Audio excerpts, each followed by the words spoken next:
Entiisa ebuutikidde abatuuze ku kyalo Nammere Kiteezi Henry Kizula ow'emyaka 38 bw'akutte ekiso n'atema omwana w'omupangisa omutwe n'afiirawo. Ettemu lino libaddewo ku ssaawa emu ey'okumakya. Bino okubaawo ng'omwana Ambrose Ssennoga ow'emyaka 5 nga nnyina amutumye okugula ebintu ku dduuka ate taata we abadde agenza okugula ebintu by'okusomero.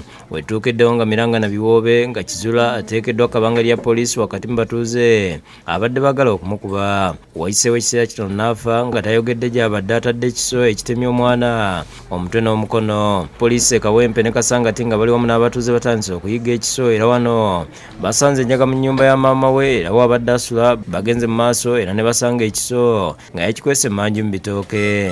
Abatuuze batubuulidde ku kyabaddewo ne bategeeza nti Kizula abadde akwese enjaga. Bagamba nti ekitundu kyabwe kye kimu we baakubira omwana amasasi ne basaba poliisi okubayambako.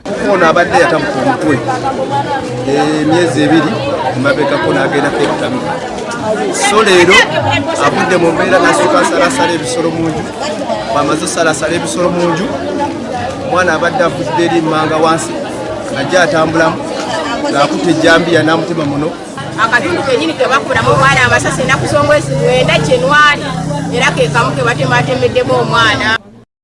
Download the app on App Store or Google Play Store now. Vision Digital Experience, the future of media.